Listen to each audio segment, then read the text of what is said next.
Shot sequencing is really the building blocks of storytelling. This is something you really have to understand. And basically, what the concept of shot sequencing is when you look at a moment happening, whether you be at a wedding film, a bar mitzvah, an event, a birth announcement, something you're in control of, a commercial, a short film, whatever it is you're doing, there's always moments that are going to happen. And you have two choices. You can put the camera on a tripod, press record, and capture that moment as it happens, or you can do what I did, shoot 10-second clips, move around, keep your feet moving, different vantage points. How do I capture it from here? How do I capture it from there?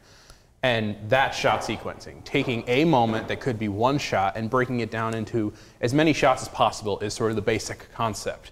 And we're gonna get into what those shots mean and how they work. So we saw this trailer, okay? But let's pretend we didn't see the trailer for a second. What's happening on the screen here? What do we know?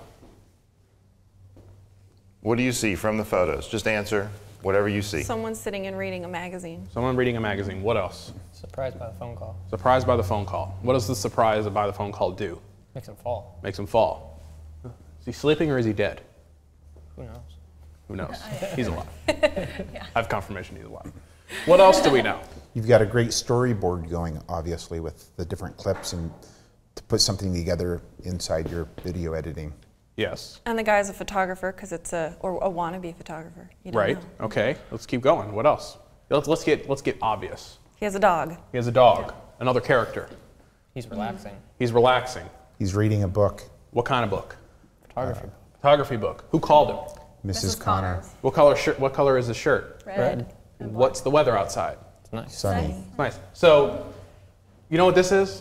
This is an album. Photographers make albums. They tell stories.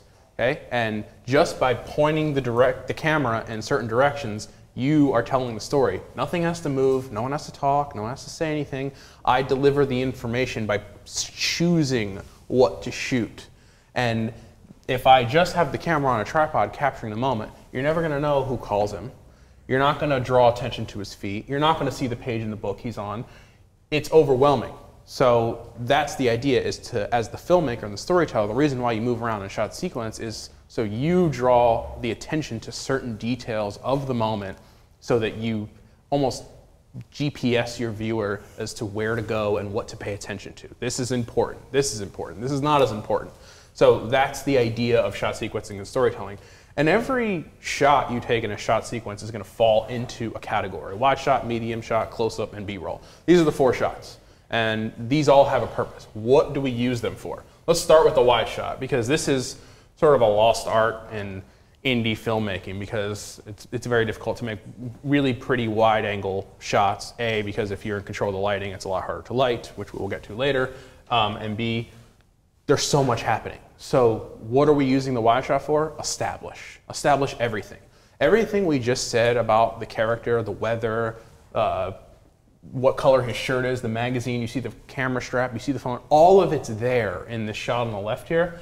So basically what we've done is, as we're establishing the scene, is, hey viewer, we're here, the weather's nice, here's the character, this is what he's into, this is what he's doing, and he's hanging out in a nice day. You know all this information, but as the viewer, you don't know what's important yet. You just basically have all the details of the moment. Now, I come out to establish again on another wide shot when the context of the moment has changed. So the dog has entered the shot on the image on the right. So the dog has entered the shot, there's a new character, and he's falling back. So I have an action that I want to draw attention to. I want to remind the viewer of the context of the moment. So that's what we use wide shots for. Medium shots are basically when we start to single out what's important. So the one thing you need to notice about this is this first shot on the left, it's the same thing as the wide shot, except all I've done is draw into the subject. Okay, I've eliminated the camera strap, I've eliminated the phone, which is a big part of this. I've eliminated all the stuff, and now I'm saying this guy is the main character, this is what my story is about.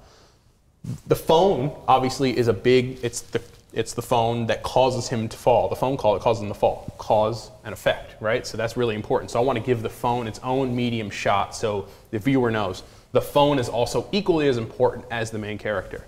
And then a shot, another medium shot of him reaching for it, I connect the 2 shots together. So now you can already see I'm taking shots and I'm making the parts of the story connect just by placing the camera in certain spots.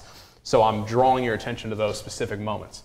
And then the close-up is the most powerful shot in film because this is when you make your point. This is when you say to your viewer, feel it here, okay? So when he gets knocked out and goes into the whole dream sequence sort of deal, we want the viewer to know that this is really important. So a lot of movies you'll watch, you'll see they'll have a really long conversation, the intensity will build, and then after the most important or key line of something, they'll go to a close-up and it's just an expression to just sort of exclamation point the emotion of the moment. And then Mrs. Connors calling him is also very important because we want to know who's on the other end of that phone. So we draw the attention to that. And notice how there's only 2 close-ups in that sequence because if there was 6, these shots would lose their impact. And if you overuse something, you abuse it, it loses its impact, and then the emotions are all over the place and people sort of start to think for themselves. And as a storyteller, you don't want them to do that. Then we go into B-roll. Now B-roll has 2 purposes. Sometimes when you're, especially in an event, you'll want to navigate between wide shots, medium shots, close-ups, and the continuity. Things don't feel seamless. So B-roll aids in that process. And B-roll also is going to help enhance the moment, but it doesn't move the story forward. So those original 9 shots, if I pulled these 2 shots out of it, you're still going to get all the same information. All I've done, especially with the feet shot, is draw your attention to certain moments. I don't need to, but I want to. And B-roll just elevates that. Okay, so that's how we use that. And really, shot sequencing, here's sort of the bullet points of what you need to know. It establishes the scene. We do that with the wide shot. Establish what's important. We do that with the medium shot. We start to single out what's important.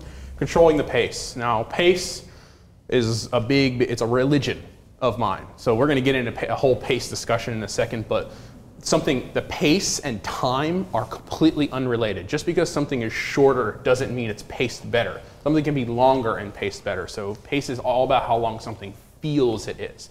Time in film is irrelevant. Cutting out air and unwanted parts of the scene, especially in a live event, you're going to see a great example of this. There's always parts that you don't want. And when you shot sequence, you get rid of the reality mistakes. People sniff their nose, they burp, they make mistakes. You as the filmmaker are supposed to get rid of that. And controlling the message. This is what storytelling is about. It's not about what happens. It's about the story you want to tell. It's about the message you want to send. So as a storyteller, you interpret a moment, you say, here's what's happening, and then it comes out the other end as the story you wanted to tell, and it can be completely different than what you captured in reality. And really, shot sequencing is like a chess match. Who plays chess? Anybody? We could play after today. How many moves ahead do you play? 3. 3. Not bad, right? Not bad. Chess Master 7, beginners 1, about 3 to 5 is intermediate. I would say I'm about 3, maybe 4, right? And what that means for all of you who don't play chess and don't know what I'm talking about, basically when you're playing chess and you're making a move with the idea that I'm going to make these 3 moves after it to sort of corner my opponent. Shot sequencing is the exact same thought process. When I'm in an event and I'm shooting something and I have the camera and I'm making a shot and I'm making a wide shot, I'm not really thinking about the wide shot I'm making. I'm thinking about there's a medium shot, there's a medium shot, there's a medium shot, there's a close-up, there's a close-up. And the difference is if you're just walking around, that looks cool, let me shoot that, that looks cool, let me shoot that, that looks cool, let me shoot that, you're spraying and praying, as my good friend Clay Blackmore would say, all right? You're not gonna have a high success rate, and you're just gonna have a bunch of random footage, and then you really got problems in editing.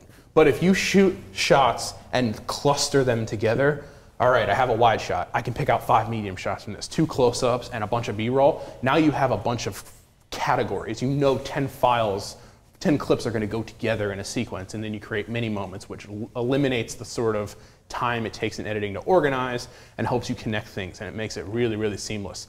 So you wanna be ahead of the game, not reacting. You wanna act prior to what's gonna happen. So you almost wanna be a step ahead of whatever it is you're filming.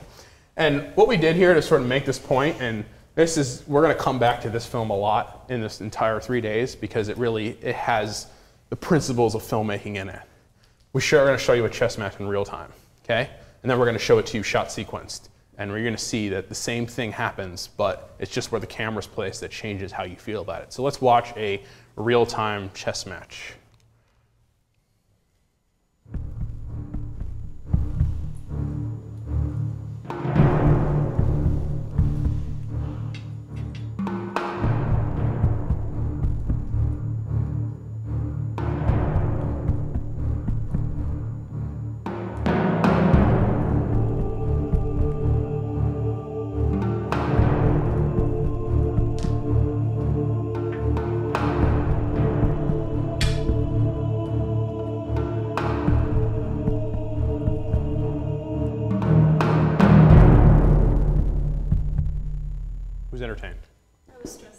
You're stressed out. I was stressed out too, waiting for it to end. Certainly not entertained though, right? I mean, about what, 5 seconds into it, y'all were like, okay, Who so, are these people? Why are we paying yeah, attention to them? how long are they going to subject us to this torture?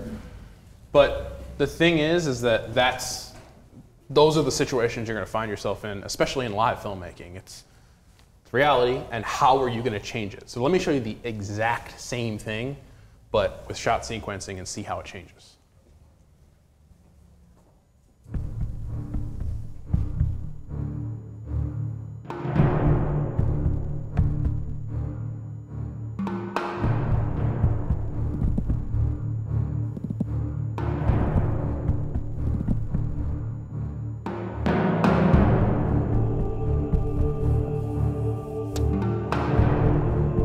Checkmate.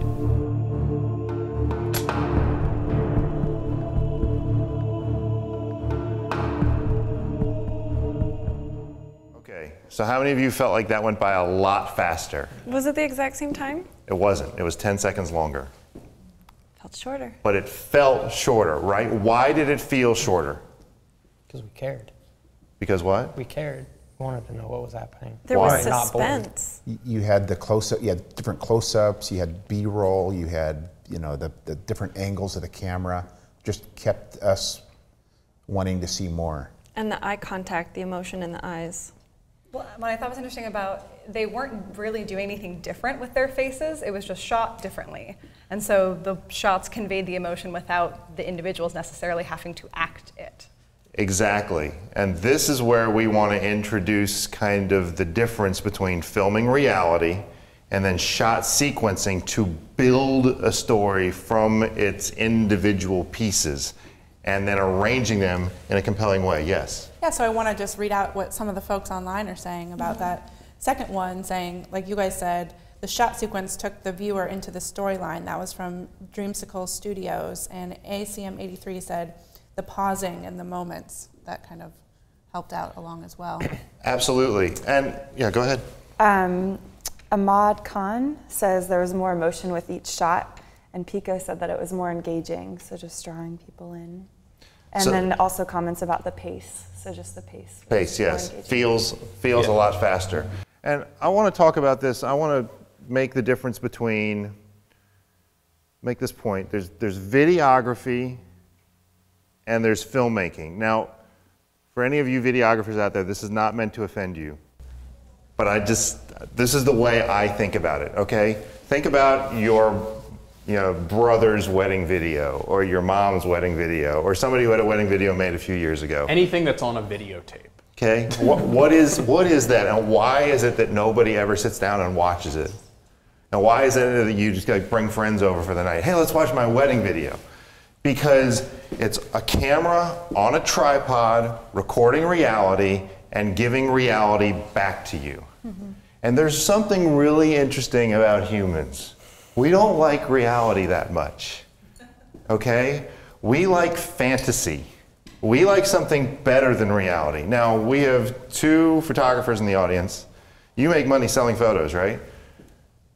Do you sell reality to your clients? I try not to.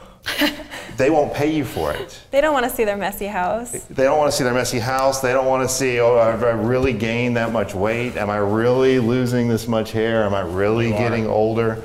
Well, that's true, I know. They don't want to see that. And they can turn their Costco bought camera on themselves and can take those photos.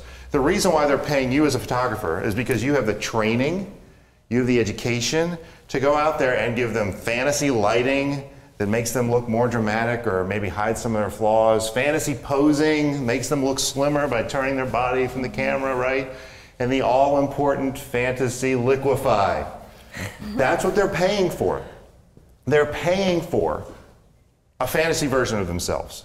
Or maybe they see the kids laughing and having fun and everything, right? Right. Well, that's not going to remind them of the messy house and the craziness that goes on. They're going to get this fantasy and they're going to connect with it.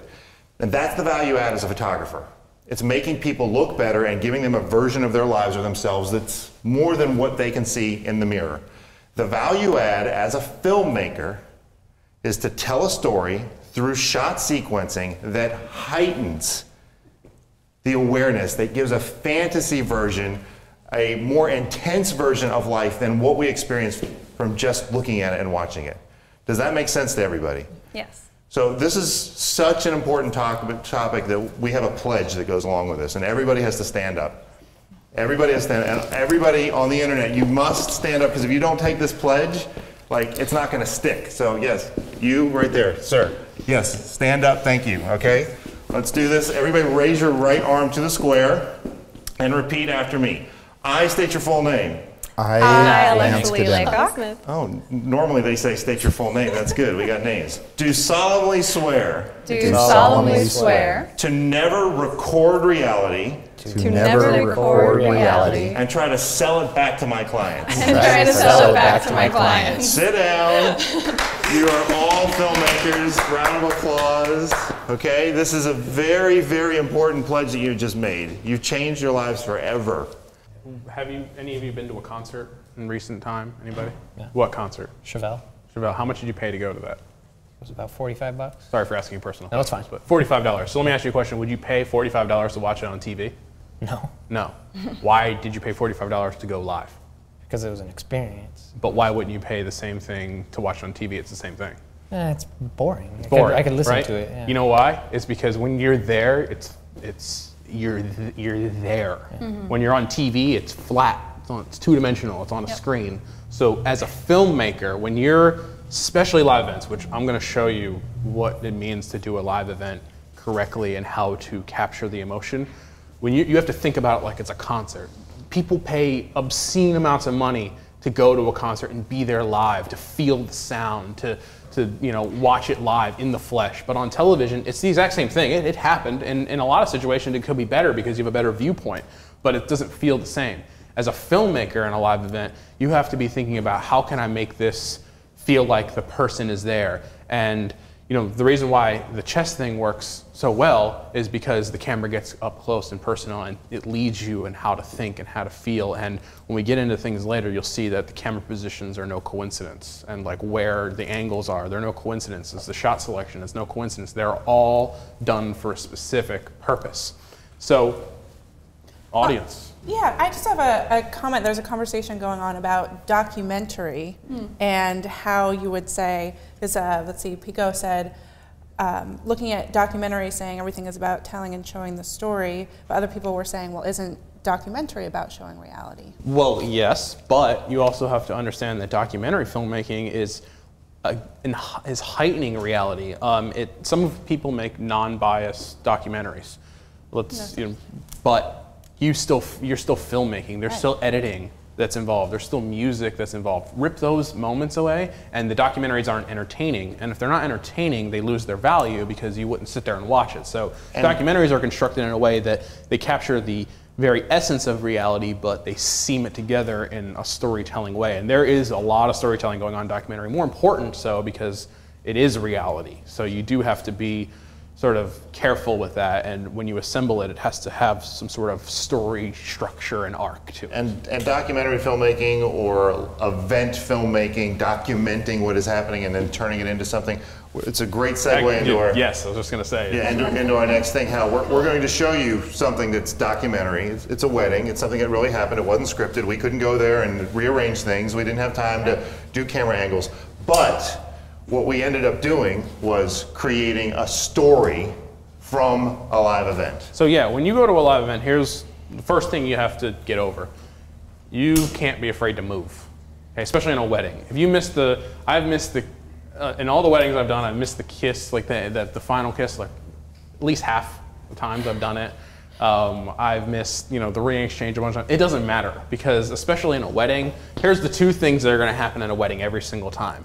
They're going to exchange rings, and they're going to get married, right? So there's no anticipation. There's no story there, really. Yeah, it's the story. It hosts the sort of central idea of a wedding, but you have to get personal. You have to get into the characters' minds. You have to make people, don't make wedding films for your clients. Make them for the population. See if you can get random strangers to like it. If you can get random strangers to like it, trust me, your clients are going to like it, because everyone loves themselves, right? It's not hard to impress your client. You got to impress your neighbor, right?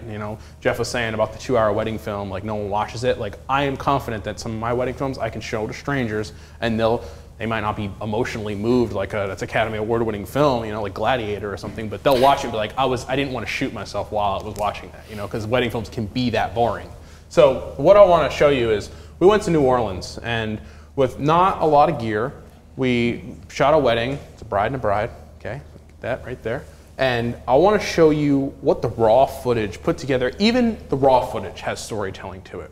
Okay, I selected certain sound bites, but I left a lot of the camera mistakes in there. And I want to show you what raw wedding footage looks like, sort of assembled in some kind of order. And then I want to show you the exact same thing, but with all the emotional added parts to it, the music, the storytelling, the shot sequencing, wide, medium, close, and how we do that. So let's take a look at what reality. The point here looks like. is controlling the pace, showing what happened as it happened versus building a story using shot sequencing. Amy and Shannon have asked a few of their friends and members of their family to speak about the values that are most important to them. Love is a universal truth. I love you are the 3 most powerful words heard around the world. Love is family. Love is having a best friend in life who is there for you always. Love is not something that we give or get. It's something that we feel in our hearts and souls. Kindness. Kindness is defined as doing good to others from the heart. It means to do good in thought, word, and deed. You can see real examples of their kindness in their photos, Facebook pages, activities, and in Shannon and Amy's friends. A mother of the bride is a very special person and position. And we're so lucky to have 2 of them here today. Anybody bored yet? Anybody want to throw some bad fruit at us? You can do that, just try to aim for Jeff's head, because it's no hair mess up there, so we're good. Sorry, last one. It's not the last one. Unless I need a reflector, it's the last one. 2.5 more days. Okay, but really, what you saw there, let's talk about one thing. Guess what? Here's the truth about that. That's what happened. Okay, that's what you have to work with when you go into a live event. Things are not entertaining just as they are. You can't, even a documentary, because that is a great question from the internet about the documentary is, if that was a documentary and I'm making it, that's what that is. It's reality in front of me as the storyteller, I have to capture it in such a way that's going to move an audience, especially my clients, right? Which they probably would be moved by that, to be honest with you, because that's not hard to please your clients. But you saw the camera mistakes, you saw me adjusting the focus, you saw me framing shots, and you saw uncomfortable pauses in the people who were speaking. You saw a lot of mistakes. You saw what really transpired in that room.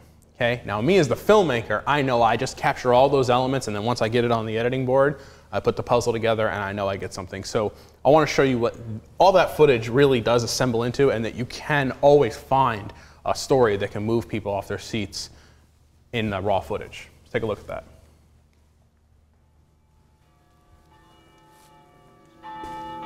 Amy and Shannon have asked a few of their friends and members of their family to speak about the values that are most important to them.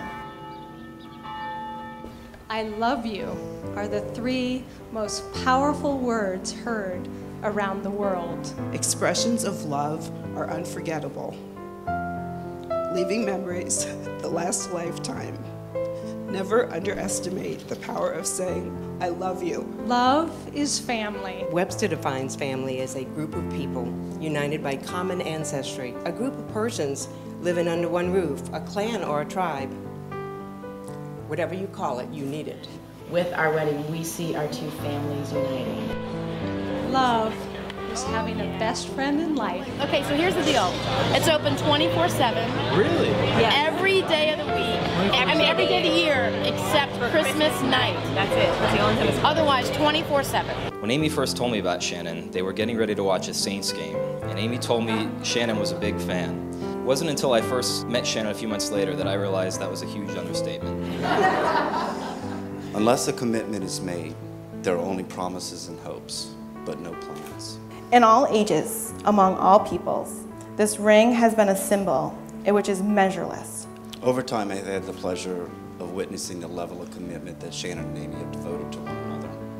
happiest moments in a family's life is sharing the blessings that come from each other. They began by building a relationship as friends.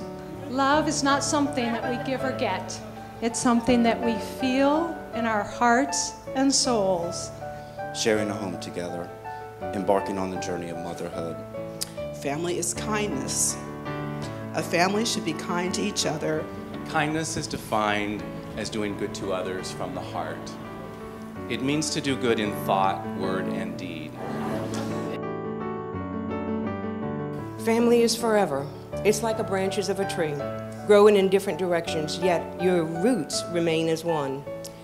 Shannon and Amy, you can travel the world in search of what you need, only to return home to find it. Faith, at its most simple roots, is the complete confidence or trust in another person or entity. There's nothing greater than to feel that you are joined for life. You may seal this covenant with a kiss. Once again, let's hear it for them. What a beautiful couple. Faith must even come before love, because to love is to give someone your whole heart. To be with each other in silent, unspeakable memories. Shannon and Amy, your dedication to this lifelong commitment is celebrated by all who love you.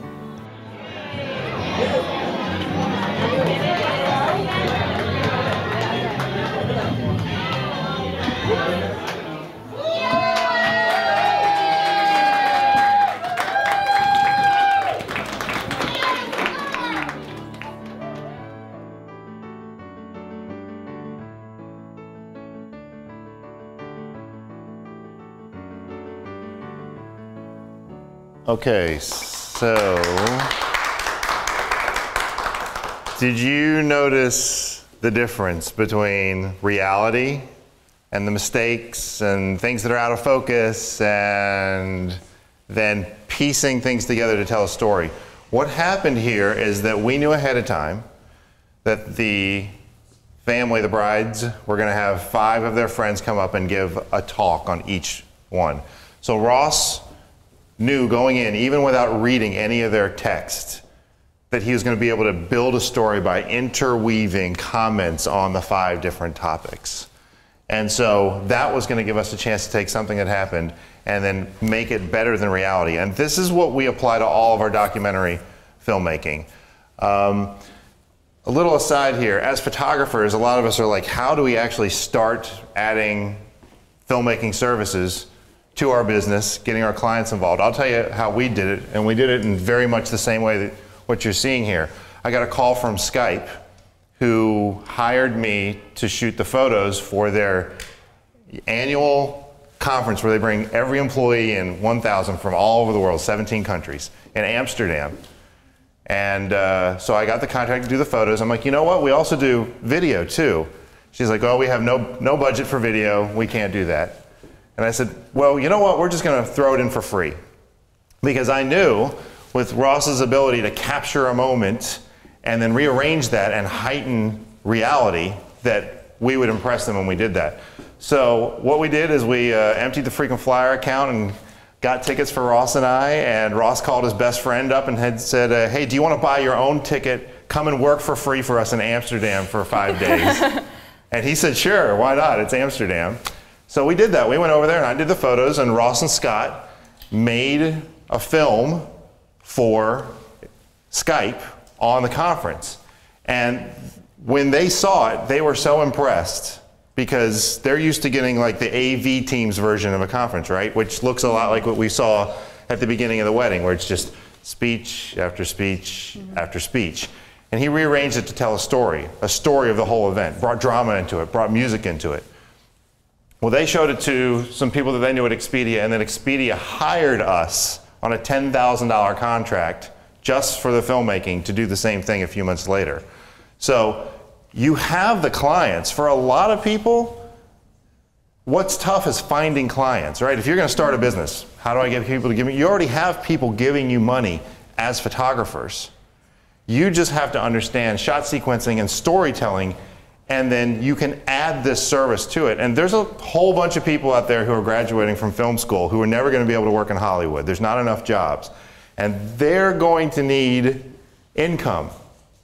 So what they're going to do is they're going to start contacting photography clients, you know, families and couples directly and say, hey, I can make these kinds of films for you, but you should be owning that relationship. Don't let somebody else come in and take that relationship away. Add these services to your studios and use these techniques.